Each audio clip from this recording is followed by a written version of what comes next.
The Lunaverse, episode 27, by Rainbow Double Dash. It's Crisis on Two Equestrias. Chapter 6. Could it be magic? Who are you? Spike demanded from inside the bubble shield. He had ran for a moment, but Twilight had managed to get the shield around him while he was near a bookcase. His voice had a hollow, echoing quality to it to Twilight's ears while he was inside. What are you doing? Are you Twilight's long-lost evil twin? I'm not evil! Twilight exclaimed, stopping her search for the library for a moment, looking at Spike. And I'm not Twilight's evil twin! She went back to searching for every book on magic she could find, putting them into a pocket in her cape. She attempted to shrink things down to a fraction of their normal size. Some kind of evil clone? No! An evil robot?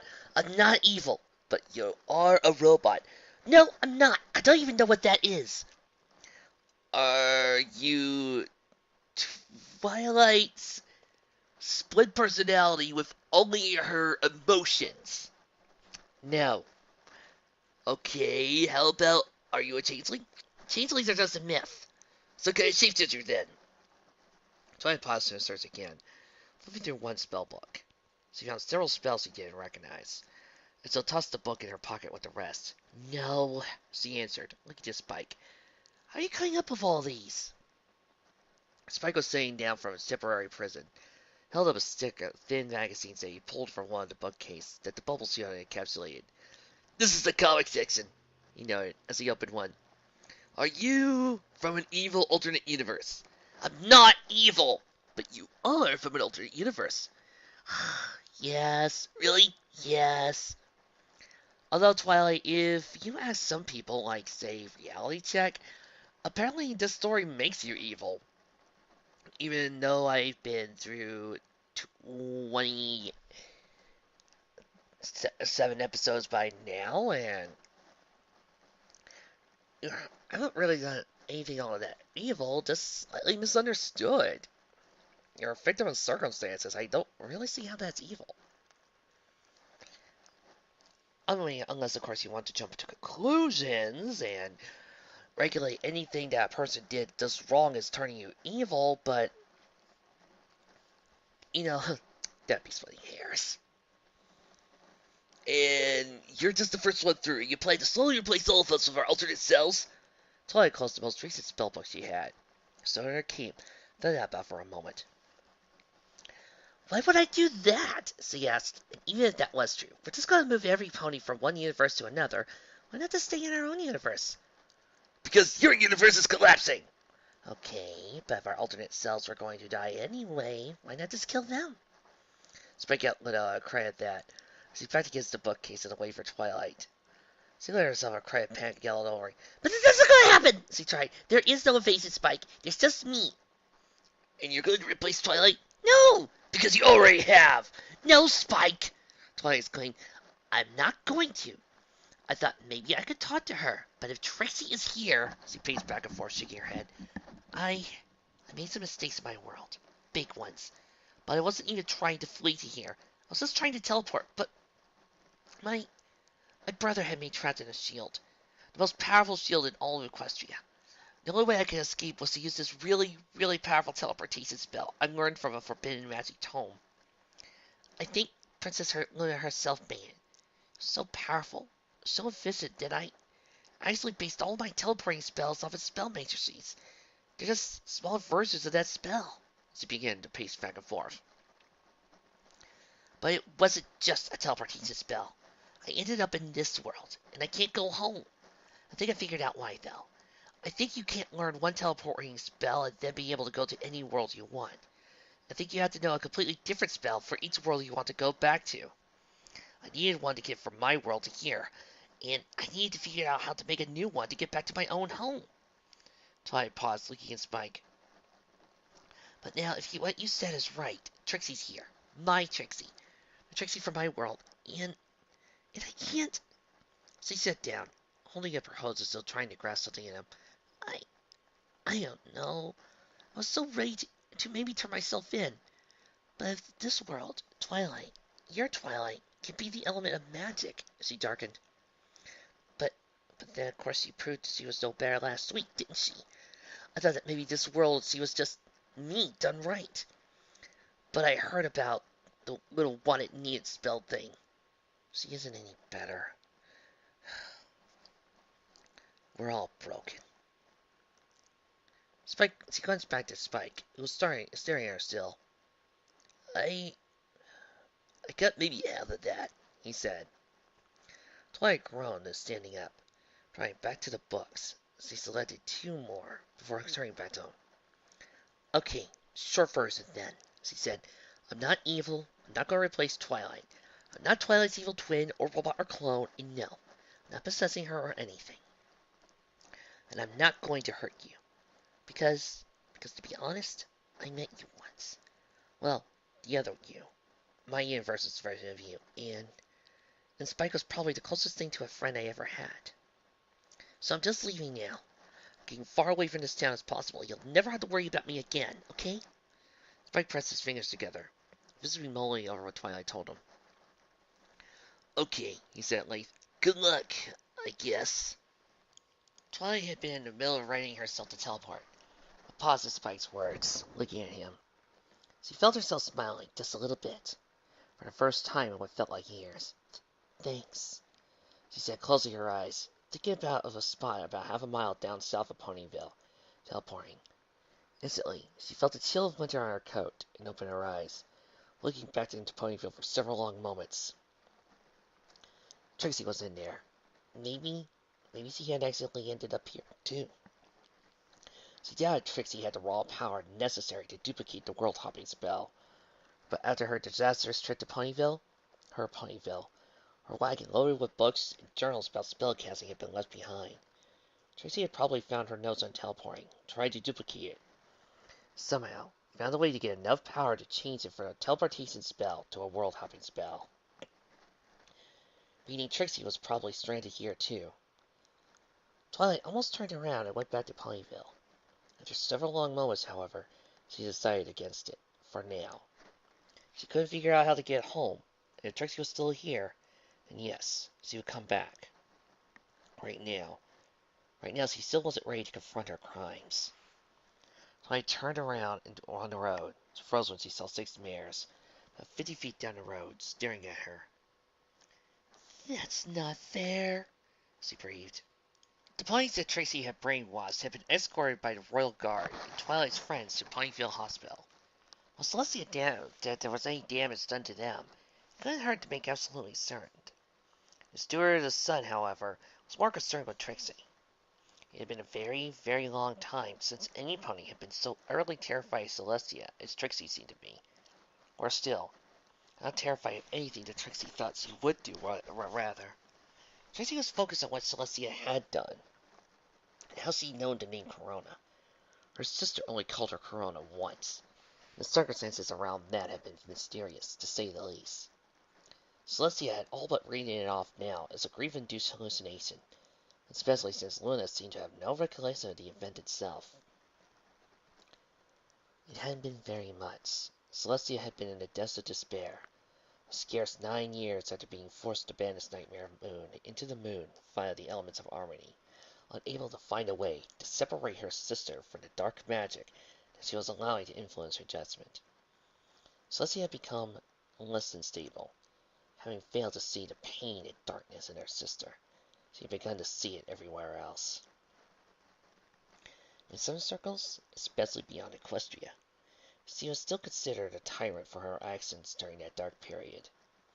She had never fallen to true depravity, but law after law had been created in the past, restricting freedoms. Yes, but making sure that every pony was safe and secure. Individually, no one law had ever been too much, and Celestia herself, she hadn't had much time for sleep or eating, not when she needed to constantly move from city to another, making sure that every pony was safe. She was an alicorn anyway. She could go weeks without sleep or food if she wanted to without affecting her judgment. Of course, the weeks turned into months, and her judgment became less sound. The laws she issued less sensible, and certain basic rights, like privacy, had been revoked. For the good of every pony. She never hurt any pony, not physically anyway. But she had failed Luna. She would never fail anyone else. She was determined. Then it happened. One day, the moon had begun to rise of its own accord, the stars following it. The mirror of the moon remained imprinted on the lunar surface. Celestia, sleep-deprived and probably starving, had panicked. She found the source of the moon rise, on the edge of the evergreen forest, and gone there. To see Luna, not Nightmare Moon, not the twisted, corrupted mockery that her sister had become, but Luna, a little haggard, but whole and healthy. Celestia had just frozen in place and was stared, unbelieving at the sight. Luna had looked at her. She looked terrified, and she screamed a single word, Corona, disappeared. Try as she might, Celestia had not found her. As she journeyed to the moon, inspected the seals and arcane mocks keeping Nightmare Moon in place, she found them intact. Nightmare Moon had no idea what Celestia was getting at, what Celestia had demanded to know how she escaped. She had only threatened Celestia, promised her torment and suffering. Princess Celestia? Twilight asked. Celestia realized she had been trotting with her eyes closed in thought, her other senses more than adequate to prevent her from stumbling and bumping into something, and opened them, looking down to her student, not entirely ungrateful for the eruption, as the memory was truly not a happy one. Those consequences were. Yes, Twilight? Why is Trixie still wearing the element of magic? Because I am the element of magic, Trixie insisted, glaring at Twilight. She and Trixie were following Celestia to the center of town. The blue box, now once more containing the other elements of harmony, was held in Celestia's magical aura, but she had not requested the tormenting diadem of the element of magic back yet, nor had Trixie volunteered it. Twilight glared at Trixie. No, you're not, she insisted, because first of all, that is the element of magic, she pointed to the diadem, and second, I'm the one, along with all my friends, who earned the element defeating Nightmare Moon and freeing Princess Luna. Trixie had made a face like she had just smelled something particularly vile. This is the focus, she said, tapping her hoof against the element. I'm the element. Princess Luna said so. Twilight, this is going to be a little further down your timeline and a little closer to home, but I should let you know this. You are the element of magic. Trixie is right. The elements are only a focus for what is already there. All that happened when you 6 found the elements was that you just unlocked what was already there. You already unlocked the power that was already there. The elements just serve to unlock it and provide a focus for the central magical energies that were deep inside you. When you give back those gems, you're going to find out that those are true. Twilight looked for Celestia for backup. The princess stopped in her trot, considering. Princess Luna, she said, had always been artistic and fond of metaphor. I suppose, in a sense, calling the bearer of an element the element itself is not incorrect. She looked at Trixie. However, you must understand that according to my memory and that of Twilight, you are not the element. Twilight is. She turned back to Twilight. And to answer your original question, I do not believe allowing Trixie to wear the diadem will do any harm. Indeed, I hope it will assure her that our intentions towards her are pure. Celestia looked back to Trixie helpfully. Trixie considered. It helps, she said at length. A little. Celestia smiled at that, nodding. Their pace continued. If I may, she said at length, you believe that I'm supposed to be an evil mare? Trixie eyed Celestia, debating a moment eternally before nodding. Corona, the Tyrant Sun. And I suppose I want to bring out eternal daylight? Trixie eyed Celestia strangely. No, she said. That's stupid. Everything would die. No. You want to reign over Equestria as queen. Be unchallenged, uncompromising.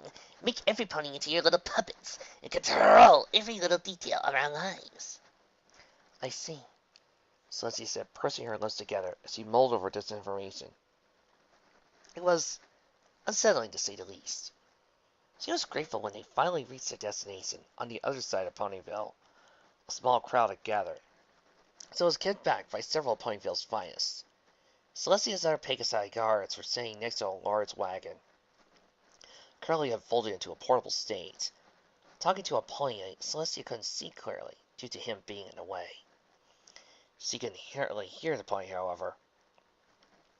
This is absurd! The pony exclaimed. Trixie has never before seen the elements of harmony in real life before, and even if she had, Trixie would most certainly not steal them. What would the great and powerful Trixie even need with them? Celestia and Twilight both stared slightly at the sound of the voice, but Trixie froze outright. Eyes widened to the size of dinner plates. That's, she said softly, that's not possible. Celestia trotted forward, as did Twilight cautiously. The guards and ponies of Ponyville all bowed when they saw their princess, as did the Pegasi guards that once known as her. His bowing revealed a blue unicorn, wearing a purple wizard's cape and hat, both studded with stars. Her eyes widened at the sight of Celestia, as he dropped her bow and as well, Princess Celestia!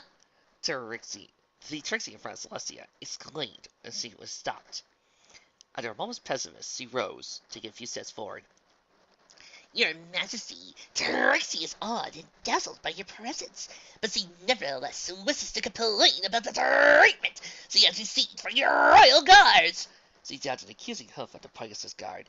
This brute has accused the great and powerful Trixie of stealing the elements of harmony, which is absurd. Trixie hasn't even been to Canterlot in years. Celestia stared down at the mare before her, blinking several times. She looked, in every way, identical to the mare that was even now standing behind her in shock. Celestia was. Twilight moved forward, next to this mare, and poked her a few times with one hoof. Hey! See, Trixie exclaimed, Twilight's poking. She eyed her when she realized who was doing the prodding. Twilight Sparkle, she said. I see we meet again. Why are you poking Trixie? Celestia considered, then stepped aside, looking behind her at the other Trixie. The two blue unicorns met, and both gasped, stepping back. After a moment, the Trixie not wearing the element of magic pointed off. There's your thief! She exclaimed. Look, she's wearing the element of magic right now. Arrest her for theft and for character assassination, trying to ruin the great and powerful Trixie's reputation. She's an imposter. The other Trixie bristled. I am not an imposter, she shouted. I am Dame Trixie Moon, the element of magic, apprentice of Princess Luna, representative of the Night Court to Ponyville. You're the imposter. You overblown hack! Also, see Trixie! The first Trixie exclaimed, leaning away from her. Looking at Twilight. Twilight, you do believe me, yes. The great and apologetic Trixie. Trixie can offer you any proof if you wish.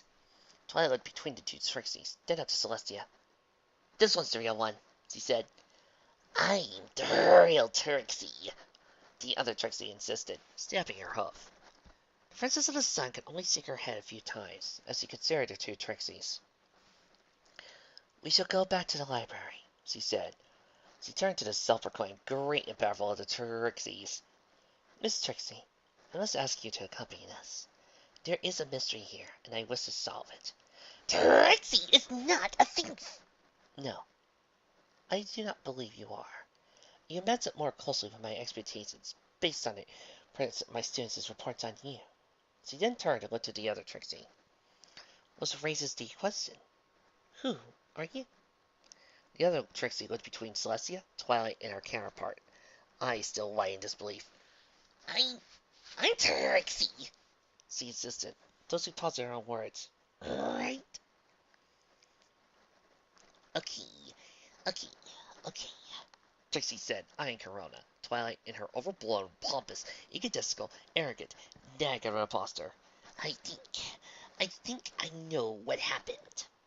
The four were trotting along to Ponyville's library, the overblown, pompous, egotistical, arrogant nag's wagon being carried behind him by Corona's magic. I think, she said, that somehow, when I was struck by lightning, while in the middle of trying to teleport, somehow I was teleported to an alternate dimension, a universe, where Corona, you, won 1,000 years ago in the fight with Luna. But then, over the past 1,000 years, you've had a chance to mellow out. Maybe. That's absurd, Twilight said, when the West Library came into sight. This isn't an evil alternate universe. I agree with Sparkle, The overblown, pompous, egotistical, arrogant nag said. Trixie is not evil. Oh yeah, Trixie asked her. Ooh, what's this I hear about an alicorn element? I'm not. She bristled. Trixie made a mistake, she said, much like you did, trying to impersonate her. But Princess Celestia will correct everything. Trixie looked to Corona, a glance between her and the overblown, pompous, egotistical, arrogant nag. I believe, Corona said, that we all need to take a few moments to calm down and gather our thoughts. Once we reach the library, we shall blow up some tea, sit down, and try to sort things out. I prefer coffee with cinnamon.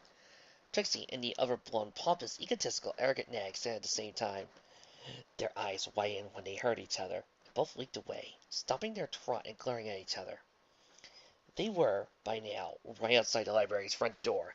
Imposter! Trixie exclaimed. Fake! The fake Trixie crowded him frantically. Go look at Beehive! Go burn in the sun! Trixies! Corona interrupted. Telekinesis stopping the two of them before they could leap at each other and begin trying to tear each other limb from limb. Please, this fighting will not solve nor help solve anything. Emotions are running high right now. What we need the most, I feel, are just a few moments of peace and... The library's front door opened. Trixie looked and saw a small, purple baby dragon. Spike! She demanded. What is Spike doing here? He's my #1 assistant, Twilight said, growing as he pointed between the two Trixies. Spike, you remember Trixie?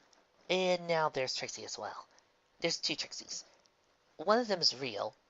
I think it's that one. She pointed at the imposter. A smile stuck out her tongue at Trixie. Spike blinked a few times, eyeing the imposter. You're the one who came a few months back with the alicorn amulet? He asked. With a somewhat embarrassed nod, he looked at Trixie. Okay, so you're the one that's from an alternate universe. That's my theory, Trixie said. I think this is the evil alternate universe. It will explain a lot. Though, I guess from your perspective, my universe is alternate. Spike, Corona said. How did you come to this conclusion? Spike looked at Twilight, pointing at her. Because Twilight's alternate universe self just left a few minutes ago. What? Corona asked. What? Twilight demanded. What? Trixie demanded at the top of her lungs, as her head whipped around, keeping an eye open for Ursa Myers. She's here. How? Why? That's when she asked when I told her about you. Why didn't you, I don't know, stall her or keep her here? Spike struck low. Not like I had much of a choice. She tried to be in a bubble. Twilight gasped at that, putting a hoof on Spike's shoulder, but he patted it reassuringly. I was fine. Well, I thought at first she was a clone, or robot maybe. But she didn't want to hurt me. And she said she was from another world. He looked at Twilight. She, took a bunch of spell books and then teleported away. I don't know which ones yet. That's okay, Spike, as long as you're fine, Twilight said, patting him on the head. She looked at Corona. What do we do? Corona's head tilted in thought. Get inside and out of the cold, she said, trying forward. The other mares and one baby dragon followed her inside. Spike closed the door behind him. Then brew up some tea and try to sort things out, as before. This other Twilight's teleported away already. There's not much we can do. Oh, what now? Trixie blinked. It was the first time she had seen Corona actually lose her control. In this case, there seemed to be more exasperation than ire or madness, like she had been expecting this whole ordeal had begun. Corona turned around, trying back to the door and opening it, looking outside. Whether by chance or design, the library's front door opened into the face to east, directed at the rising celestial bodies. With the sun already in the sky, the horizon should have been empty, but for a stray wisp of clouds. It was not. In the far distance, the moon was beginning to rise, at a speed Trixie had never seen it do before. Following the moon in the sky, Horizon of horizon, there were stars in the dark of night. Looked nothing so much like a giant tidal wave, growing ever larger and ready to fall upon Ponyville and wash it away with the power of the night. Trixie felt relief for the first time in hours, as a small broad smile split her features. I know what's happening, She said, dashing past Celestia into Ponyville. I know who's doing this. Corona followed Trixie quietly, as did Twilight, Parser, Trixie, and Spike. Corona glanced up at the sun. Its position had been unchanged in the sky. Trixie saw it beginning to move, making way for the oncoming, unexpected night, even as the citizens of this alien Ponyville were panicking. Princess! Twilight asked, What's going on? Why is the night starting already? It isn't Nightmare Moon, is it? Trixie shook her head, looking around. No, it's not. It's... She stopped talking. Then it's because she saw them. Rounding a corner of Ponyville, 5 mares galloped as fast as their host could carry them, while his 6th was limiting herself severely in order to make sure she didn't race ahead of the rest. They all slowed, and stopped when they saw Trixie. Trixie felt tears in her eyes. It did nothing to hide them when she saw Lyra, Carrot Top, Shirley, Raindrops, and Ditzy, all of them who were panting from their run. All of them broke out in wide, relieved smiles at the sight of Trixie. Trixie had actually started running, though, when she saw the look of the eyes of the 6th pony.